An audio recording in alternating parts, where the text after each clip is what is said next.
शुक्रवारपर्यंत कोणाला वाचवायचा प्रयत्न होतो. ज्या विधानसभा अध्यक्षांनी राष्ट्रवादी काँग्रेस आणि शिवसेनेच्या 40 आमदारांच्या अपात्रतेच्या बाबतीमध्ये ज्या तडकाफडकी निर्णय घेतला, सुनील केदार यांच्या बाबतीत तडकाफडकी निर्णय घेतला, वेगळी केस नाही आहे. पण महाराष्ट्रातले अजित पवार गटाच्या एका मंत्र्याला 2 वर्षाची शिक्षा होऊन सुद्धा ते अद्याप मंत्रिपदावर कायम आहे. आणि त्यांच्या आमदारकीबाबत सुद्धा राहुल नार्वेकर यांनी जे विधान केलेलं आहे, कोर्टाची मूळ प्रत येऊ द्या, अशा कोणत्या मूळ प्रतीवरून त्यांनी इतरांवर कारवाया केल्या? कोणावर केल्या? या राज्यामध्ये भ्रष्टाचार सहन केला जाणार नाही, किंबहुना देशामध्ये, असे मोदी आणि फडणवीस सांगतात. आणि भ्रष्टाचाराला कशा प्रकारे ते उत्तेजन देत आहेत. भ्रष्टाचार आणि ड्रग्जच्या विळखामध्ये महाराष्ट्र सापडलेलं आहे. आणि हे ड्रग्जचं रॅकेट फडणवीस कॅबिनेटच्या मंत्र्यांच्या घरापर्यंत पोचल्या तरी फडणवीस गप्प आहेत. महाराष्ट्राची तरुण पिढी ही ड्रग्जच्या विळखात पूर्णपणे फसली आहे. विद्यार्थी, कॉलेज, शाळा, आणि हे ड्रग्ज पूर्वी बाहेरून येत होतं, आत्ता महाराष्ट्रामध्ये त्याचे कारखाने उघडले जात आहेत. जी काय गुंतवणूक येणाऱ्या उद्योगाची हीच आहे का महाराष्ट्रात? जे फडणवीस सांगतात की महाराष्ट्रामध्ये मोठ्या प्रमाणामध्ये उद्योग येणार आहेत, गुंतवणूक येणार आहे, हे ड्रग्जचे कारखाने म्हणजे गुंतवणूक आहे का? महाराष्ट्राच्या उपमुख्यमंत्र्याच्या भावाचं नाव आलेलं आहे साताऱ्यात. खरं म्हणजे मुख्यमंत्र्यांनी तात्काळ सातारच्या पोलीस अधीक्षकांवर कारवाई केली पाहिजे.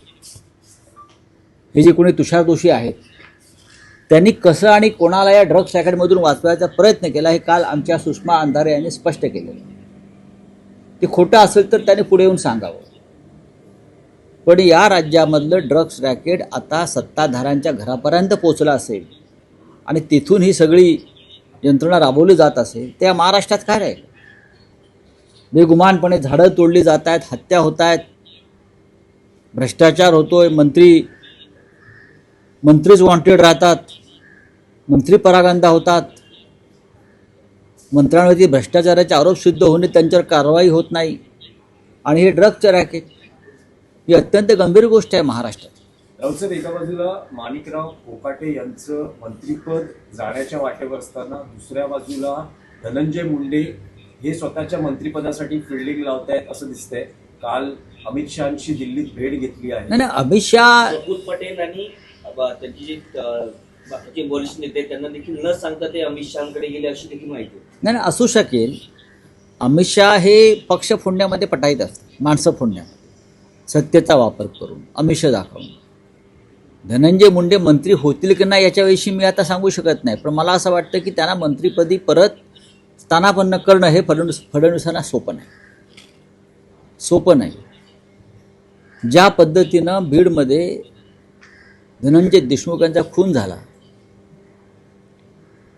आणि त्याच्यामध्ये संतोष देशमुख, आणि त्याच्यामध्ये मुंडे यांचं समर्थन असलेल्या गुंडांच्या टोळ्या सहभागी होत्या.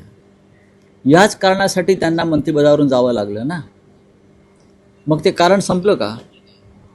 अजूनही वाल्मिक कराड जेलमध्ये आहे, अजूनही खटला संपलेला नाही. अशा वेळेला ज्यांच्यावरती गंभीर स्वरूपाचे आरोप आणि गुन्हे होते अशांना परत मंत्रिमंडळात घेण्याचं पाप फडणवीस करतील असं मला वाटत नाही. 2 मंत्री फडणवीस मंत्रिमंडळातले भ्रष्टाचार आणि गुंडागर्दी या आरोपावरून जात आहेत किंवा गेले. हा या सरकारला लागलेला काळीमा आहे. 2 मंत्री गेले एकाच गटाचे. खरं म्हणजे शिंदे गटाचे असे असंख्य मंत्री आहेत, त्यांना तात्काळ बरखास्त केलं पाहिजे. पैशाच्या बॅगा दाखवत आहेत, पैसे मोजताना दिसत आहेत, असं असंख्य विषय आहेत. पण देवेंद्र फडणवीस टप्प्याटप्प्यानं गेम करतील. टप्प्याटप्प्याने, आणि शेवटचा घाव ते मिंद्यांवरच घालतील याची मला पूर्ण खात्री आहे. तुम्ही ड्रग्स प्रकरणाचा उल्लेख केलेला आहे, त्यामध्ये जो धनंजय मुंडे नंतर आता माणिकराव कोकाटे. नाही, कोकाटे ही हिट विकेट आहे.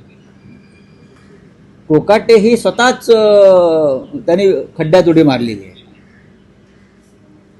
जर त्यांची केस आपण पाहिली, सदनिका लाटण्याची खोटी कागदपत्र देऊन, ती आताची नाही आहे ना, फक्त योग्य वेळी ती बाहेर आली. ते कसं फडणवीसांमध्ये नक्कीच आहे. नाही, पण राऊत साहेब, अगदी शेवटच्या क्षणापर्यंत कोकाटेंना वाचवण्याचा सरकारचा प्रयत्न अजूनही सुरू आहे. पण तो का असावा असं तुमचं मत आहे? अजूनही सुरू आहे. आम्ही भ्रष्टाचारांना पाठीशी घालतो आणि शेवटपर्यंत त्यांच्या पाठीशी उभे राहतो, हा संदेश त्यांनी दिला. त्याच्यामुळे सर्व भ्रष्टाचारांनी, जे आमदार खासदार नेते आहेत भ्रष्ट, त्यांनी आमच्या पक्षात यावं, तुम्हाला पूर्ण संरक्षण मिळेल, हा तो संदेश आहे. तसं नसतं तर अमित शहा काल धनंजय मुंडेंना भेटले नसते. अमित शहा काल धनंजय मुंडेंना भेटले, हा सुद्धा तो संदेश आहे. काही करा आणि आमच्याकडे या, आम्ही तुमच्या पाठीशी आहोत.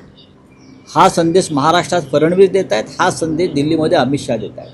ड्रग्स प्रकरणाचा तुम्ही उल्लेख केला, त्यामध्ये एकनाथ शिंदे यांचे सख्खे बाबा आहेत प्रकाश शिंदे, त्यांनी असं म्हटलंय की त्या ड्रग्स कारखान्याशी माझा काही संबंध नाही. चौकशी व्हायला काय हरकत आहे? तुषार दोशी पोलीस अधीक्षक यांनी ज्या पद्धतीनं चौकशीतून आणि FIR मधून यांची नावं वगळलेली आहेत,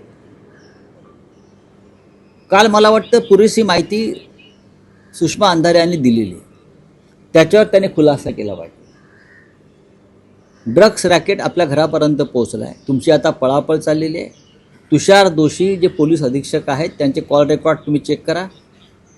मंत्रालयातून आणि उपमुख्यमंत्रीच्या कार्यालयातून आणि नंदगिरीवरून किती आणि कसे फोन सातत्याने जात होते सातारच्या पोलीस अधीक्षकांच्या कार्यालयात, हे तुम्हाला कळेल. मग का धावाधाव का झाली?